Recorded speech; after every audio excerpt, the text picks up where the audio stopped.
encheu, destruiu as posteações todas, a luz apagou logo. E a gente de lá observava só os estouros dos prédios caindo. Uma garota que tem hoje trabalha na saúde, ela tinha 4 anos e 6 meses de idade. Eu já peguei ela dentro do berço, o berço boiando na água. Eu, curiosidade, me dirigi para as artérias onde a gente podia ver o rio. Via muita gente que passa moto por cima da ponte. Em 14 de março de 1969, Alagoas viveu uma das maiores catástrofes de sua história. A enchente do município de São José da Laje, a 88 quilômetros de Maceió.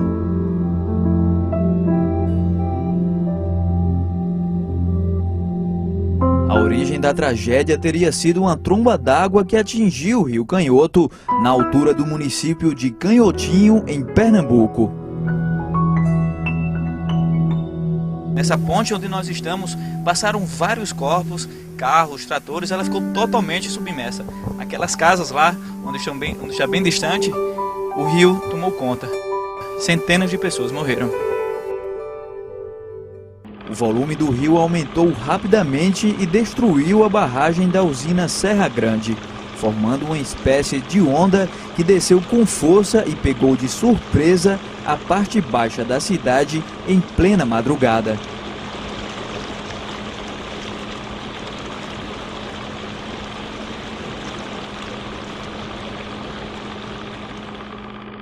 Jornais da época apontam cerca de 1.200 casas derrubadas e mais de 10 mil desabrigados. O número de mortos nunca foi oficializado, mas estima-se que pelo menos 1.200 morreram na enchente. Muitos nunca foram encontrados.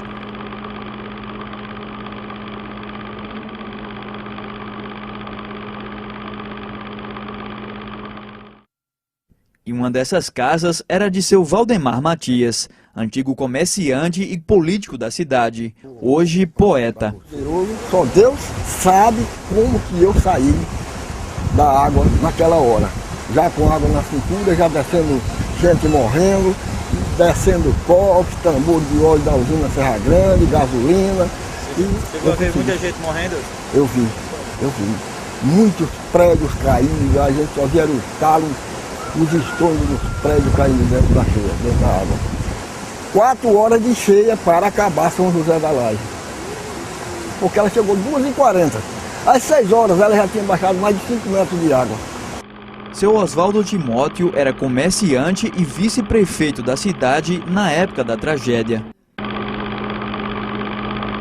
Mesmo depois de 40 anos e com 79 de idade, ele não esquece os detalhes daquela madrugada. Na época? Era. Como era uma época da festa do padroeiro aqui, São José, a cidade estava cheia de gente de fora, muita gente e tal. E a cheia veio e pegou todo mundo de surpresa. Eu estava na minha casa, dormindo com a minha família, e fomos, graças a Deus, avisados por um rapaz que trabalhava na rede ferroviária, que tinha recebido um telefonema da usina Serra Grande, o chefe da estação comunicando a ele que ele avisasse as pessoas que moravam na margem do rio. E com esse aviso que ele me deu, né, deu tempo eu acordar os 10 meninos, os 10 filhos que eu tenho, a minha esposa, e a gente já saímos com água acima do joelho já. Já tinha água? Quando nós atravessamos a rua para o outro lado, aí foi que veio a força d'água maior, né? Uma altura de 2,40 metros, mais ou menos. Perdi tudo. Cofre, documento, dinheiro que tinha, tudo foi embora, né? Roupa, tudo.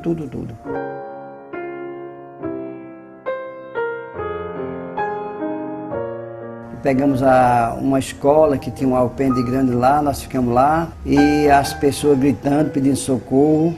Outras pessoas saindo já de dentro da água. Muitas pessoas já nu, porque não tinha a roupa, os paus, a água tira das pessoas. Centenas de famílias foram destruídas. A de seu Zezito nunca mais foi a mesma. Ele perdeu a esposa na enchente. Seu Zezito diz que nunca entendeu direito o que aconteceu naquela madrugada. No dia 13, quando amanheceu o dia, eu tinha assim, um toque que ia haver alguma coisa do dia 13 para o dia 14 de São José da Laje, né? Não sabia o que era, né? Isso eu me deitei mais ou menos umas 9 horas, quando foi 2 horas da madrugada, eu pulei da cama já prevendo alguma coisa. Quando sai na rua, estava começando a entrar água ali em frente à igreja. Despertei minha esposa, fui avisar o padre que estava havendo novidade, entrando novidade de São José da Laje, não sabia o que era, né? Nisso já estava entrando água pelos esgotos, né? Botei tudo em cima da casa e fiquei andando, né? Em cima da casa para lá e para cá. Isso mais ou menos às 4h30 da madrugada. Aí foi onde veio a minha grande surpresa, né? Que eu tinha deixado os 2 filhos em casa, a mulher, uma pessoa que trabalhava com a gente. E aí, quando começou a clarear, aí tinha uma parede em pé, recebendo a força da água, né? Nessa parede tinha uma pessoa lá em pé que eu não sabia quem era. Comecei a dar sinal à pessoa que saísse de lá, que a água ainda estava passando por cima da ponte, né? Aí a pessoa me avistou e começou a dar sinal. Aí nessa hora, eu me emociono, né? Porque aí a pessoa saiu de lá por cima das crateras que tinha, tudo aquilo ali, por cima da água. Quando chegou assim abaixo de mim, que eu estava em cima de uma parede com mais de 3 metros, né? Ou 5 metros mais ou menos, né? Foi quando eu vim notar que era meu filho, né? Com 9 anos, né? Que na verdade naquela hora ainda estava salvo, né? Mas comecei a falar com ele como era que ele tinha. Papai, eu vim de madrugada, me agarrei no poste para sair para a parede e essa coisa. E sua mãe veio até certo meio ali, eu pegado da mão dela e ela desceu, né? Eu passei por toda cheia, vi todas as brincadeiras, roda gigante, parque, eu assisti descer tudo isso aí. Até a luz se apagar. Quando a luz se apagou, a gente não chegou mais nada, né? E a casa tremia assim, eu sentia que a casa tremia. José Lucas, o Zito, tinha 13 anos na época. Sua casa ficava em uma parte alta da cidade e não foi atingida.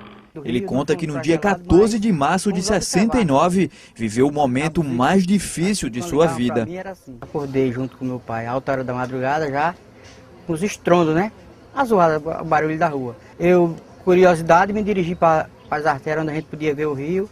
Via muita gente passar morta por cima da ponte, o pessoal gritando, pedindo socorro. Os meus pais, que eram o pessoal mais antigo, puxando o povo com cordas. A polícia veio de Maceió via helicóptero. Aí a partir das 8 horas eu tomei café, era um desmantelo, todo mundo chorando. Eu fui para a delegacia. A delegacia não estava chegando todos os mortos já. Já tinha mais ou menos 9h30 do dia, já tinha uma faixa de umas 500 pessoas mortas na delegacia. Os soldados pegavam uma lata de água, no tonel, lavavam a face dos mortos para ver se o pessoal, os curiosos, identificavam. Quem era identificado, eles colocavam uma plaqueta de papel no peito assim do defunto já morto, identificado. E quem não era, eles puxavam para lá, era só botar em cima de uma carroça e levar para o cemitério. Mesmo ainda adolescente, na manhã daquele trágico dia, Zito foi chamado pela polícia militar para ajudar na procura dos mortos. Eu ganhava feira e ganhava roupas, que a gente fazia o seguinte, tinha a faixa de 10 meninos, que a gente recebia uns pacotinhos de vara, umas tabicas. Aí, vamos supor, no meu caso, eu era Zito, aí recebia vara amarela, o João recebia varas azuis, Pedro recebia branca. E a gente saía pelo rio, onde tinha uma poça de água, a gente entrava procurando defunto com os pés. Quando a gente encontrava um defunto, aí enfiava uma vara de lado e a polícia vinha pegar. Achei mais de 10. Tudo aqui pela... depois do 3º dia a gente não podia se aproximar não, porque a carniça era grande. O urubu era quem achava pra gente.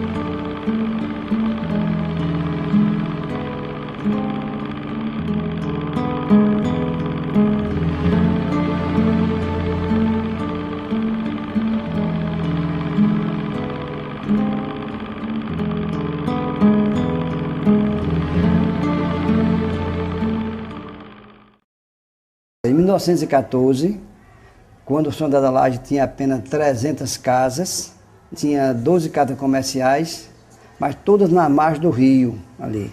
E houve essa grande enchente de 1914 que destruiu parcialmente o quadro total. Em 1941, essa eu assisti, essa eu vi, eu já tinha 11 anos de idade. E então, essa também foi grande, essa cheia, destruiu muito. Então se esperava que um dia poderia vir outra. Mas aquilo, não vem mais, vem outra cheia, não vem. E tal, as pessoas foram fazendo casa no mesmo local. Seu Valdemar conta que já acordou com a água do rio dentro de casa. Quando eu saltei da cama, então já fui dentro da água. Já estava com água quase acima do joelho. Hoje ele mora em uma rua um pouco mais acima, mas não muito longe do Rio Canhoto. Mesmo assim, ele não pensa em sair dali. O certo, ela teria acabado São José da Laje. A gente sabe que tudo pode acontecer. Depende do papai lá em cima, né? Tudo pode acontecer. Mas quem nasceu para morrer hoje, não fica para amanhã. Vai hoje mesmo. Então eu sou contrito a essa história. Vai ficar por aqui mesmo, né? Eu vou ficar por aqui mesmo até o dia que papai chamar. Seu Agenor Fernandes é um dos moradores da cidade que acreditam que uma nova enchente pode voltar a acontecer. E segundo ele, isso está bem próximo. Não vai demorar não. A sabedoria é do rio. A ciência é do rio, não é ninguém que tem ciência, é o rio que dá para saber. A gente ainda corre o risco, porque a gente vê as áreas que eram condenadas pela Marinha na época, que não era para construir, hoje em dia está construído. Se vier outra enchente daquela proporcionalidade, carrega todo mundo. Mesmo depois de várias enchentes que marcaram a cidade, a população continua vivendo às margens do Rio Canhoto. E em época de chuva, esse perigo aumenta. A pessoa tem que sair tudinho das casas aqui. É muito perigoso. Só pega os documentos e pronto. E segundo esse historiador, foram as chuvas somadas à degradação do rio que causaram a enchente. Eu pude ver durante a pesquisa que tinha na época um geógrafo, era o Ivan Fernandes Lima. Ele alega que o assoreamento do rio, que naquela época já era uma preocupação, e a derrubada da mata ciliar contribuiu muito para isso. Agora, eu já em entrevistas com pessoas de mais idade, eles dizem que na infância escutavam falar que o rio passava justamente por aqui. E se você acompanhar o curso do rio, você vê que dá a impressão que ele tenha sido desviado. Acho que com o crescimento da cidade, eu vi algumas fotos da cidade antes da construção dessa área aqui, onde fica a igreja. O rio era bem rente. Quando deu essa cheia, ele veio pelo caminho dele. Ele veio pelo caminho dele.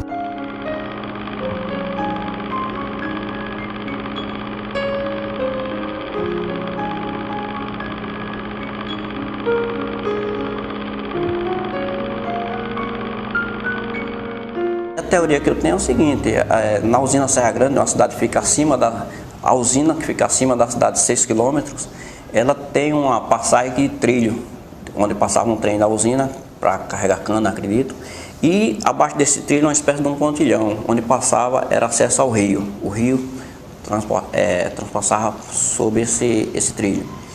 E eu acredito que, como teve muita chuva, trouxe muito entulho, muita água mesmo, trouxe árvores, e foi fechando aquilo ali. Quando fechou, represou toda aquela água.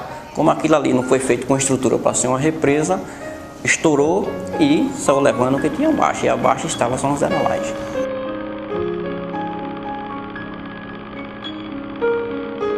Nos dias que seguiram a tragédia, a cidade virou comoção nacional. Durante muito tempo chegaram donativos de todo o Brasil e até de outros países.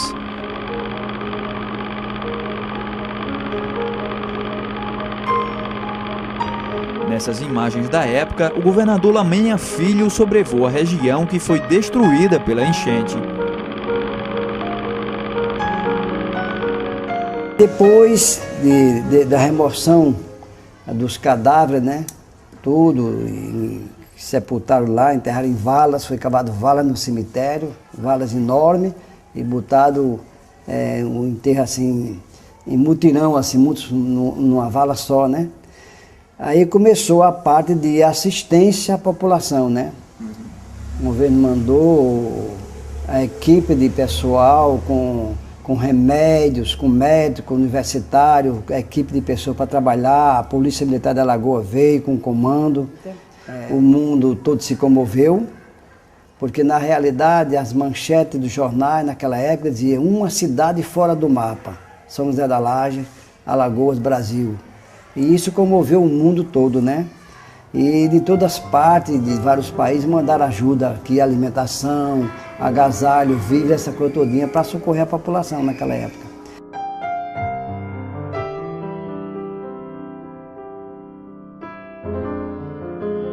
a reconstrução de São José da Laje durou mais de 10 anos e foi necessário refazer praticamente uma outra cidade. Até hoje, algumas construções destruídas da época são mantidas como forma de preservar a história. A antiga matriz de São José é uma delas. Hoje resta apenas uma lateral do prédio original e que serve como um marco da tragédia. Da minha casa dava para ver a torre da igreja. A cruz era representada por um galo, né? E veio quando caiu e subiu aquela poeira. E todo mundo gritou, caiu a igreja, né?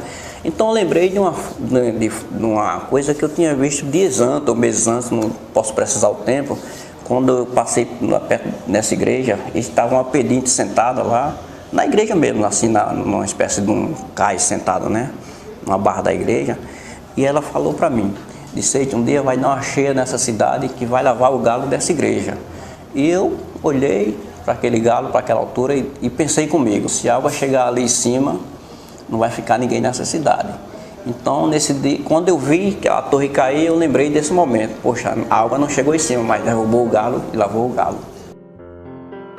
A cidade, que tinha cerca de 22 mil habitantes, nunca mais foi a mesma.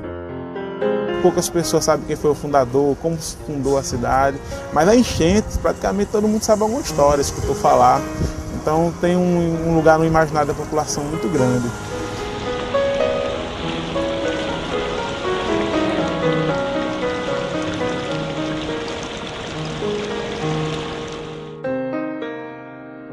Há 40 anos, São José da Laje entrou para a história por ter sofrido uma das maiores tragédias naturais do país.